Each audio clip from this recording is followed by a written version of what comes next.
Lawyers Guild has defended political prisoners and those targeted by the government for nearly 75 years. 40 years ago, news of the Pentagon Papers appeared on the front page of the New York Times. The top-secret history of U.S. involvement in Vietnam showed how the Johnson administration lied to the public and to Congress about a subject of what the Times called transcendent national interest and significance.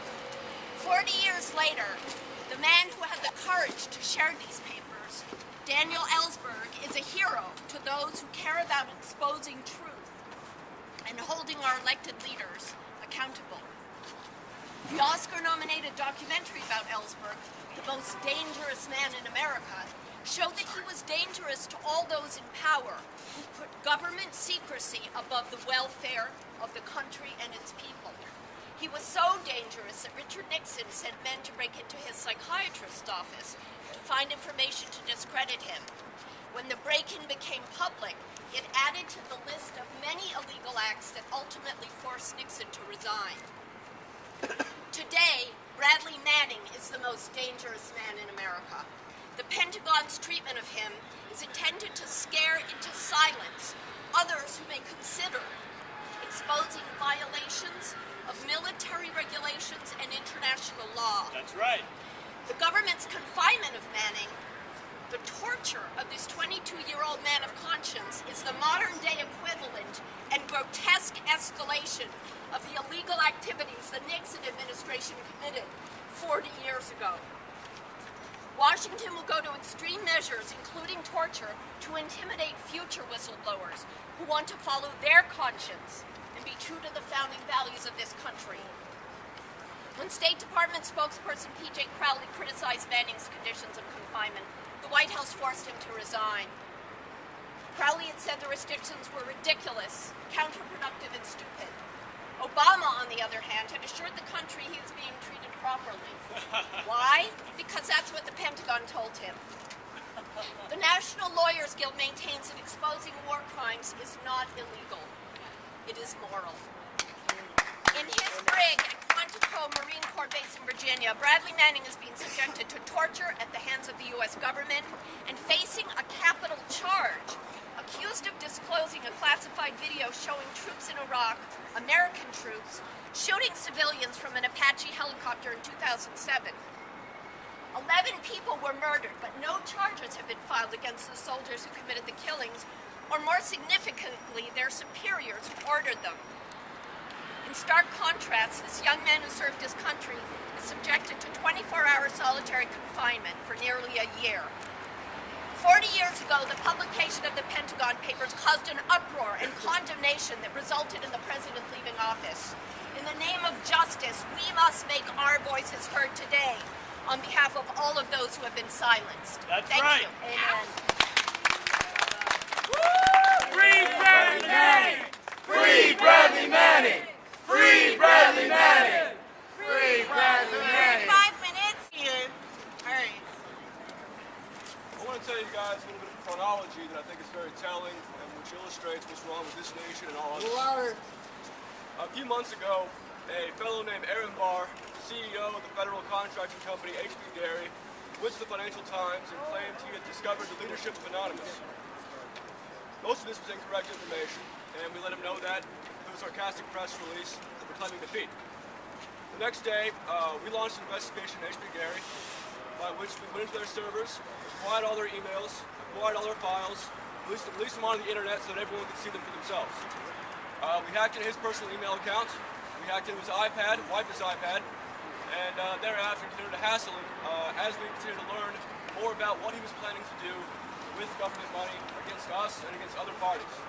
During the time that he was investigating us, we were involved in Operation Tunisia, Operation Libya, Operation Algeria, and Operation Egypt, whereby we provided software, expertise, guides to medical care and street fighting, and other methodology to those rising up against the tyrannical governments in North Africa. We worked on this with other North Africans who helped to translate, helped to provide local color to our guides. At the same time, we took down websites belonging to the government, replaced some with messages to the people of those governments, pointing out that if they did rise up, we would assist them. So as we were spending our time doing what Americans should do in reference to foreign policy. He was spending his time spying on us, lying to us, and doing so on the dime of the taxpayers of America. As we proceeded with the investigation, partnering with various journalists and other entities, we discovered the extent of the crimes that are being perpetrated by these companies. It's not just HB Gary, but also Palantir, which receives money from In-Q-Tel, a CIA venture capital company. It also involved a company called Intrepid, another called Cubic. And in the end, we found out there were several 2 dozen companies involved in what we call Metal Gear software. We call it Metal Gear to give it a name because there is no different name for it. This software involves persona management. It involves what's called attribution, which is a method by which to identify the real identities of anyone who wants to be anonymous on the internet. It also entails data collecting and data modeling, by which governments and other entities can manipulate populations on a large scale. Over the past few months, we've sort of stepped up our investigations, and we have targeted several companies and institutions. At first, 2 weeks ago, we thought Booz Allen Hamilton was involved in all this. As such, we made some calls to all their vice presidents, let them know that we're not happy with what they're doing, and that if they pursue it, they'll be hassled for the rest of their lives. We soon came to realize through some informants and through some other parties that gave us some assistance that this sort of methodology, this persona management, this anti-anonymity software, is widespread. It's been going on for about 10 years now. It goes up to DARPA, it goes up to Echelon, which is the signals intelligence apparatus of the U.S. and UK Joint Command. It's used and developed by private companies, semi-private companies, which are then allowed to keep what they develop and then use it against private parties. For example, the U.S. Chamber of Commerce and Bank of America had hired HB Gary and Palantir and other companies to help them investigate their opponents, in some cases release false data to them so that it could then be released and then discredited from Bank of America and Chamber of Commerce, and also to look into the families and children of labor organizers and other people who opposed actively to those companies. A congressional committee has now been formed to investigate these companies. One of the Republicans on it a few weeks ago noted that it's not really Congress's job to look into this, it's the Justice Department's job. The problem with that is it's the Justice Department that made the introductions in the first place and formed this group of companies. There comes a point at which the government betrays you and lies to you and targets you to the extent that you can no longer be loyal to that government. We now have the means, thanks to the information age, to counteract that. Over the last year, various parties have been involved sort of behind the scenes in creating entities, online entities, that can form what the basis of a super entity comprised of various virtual republics, all autonomous, all run on technocratic grounds, all independent of the United States of America and its corporations that run it. Over the next year or so, we'll be providing information, schematics by which anyone in the world can start their own virtual republic, can bring in others, can join up with other virtual republics to pursue common goals, and eventually to put the bite back on our enemies. For 40 years we've been protesting, we've been writing articles, we've been pointing out the crimes of the establishment, and it still gets worse, each year. Over the last 10 years, things have gotten to the point where people who were not radicals, I think 15 years ago, are now ready to go.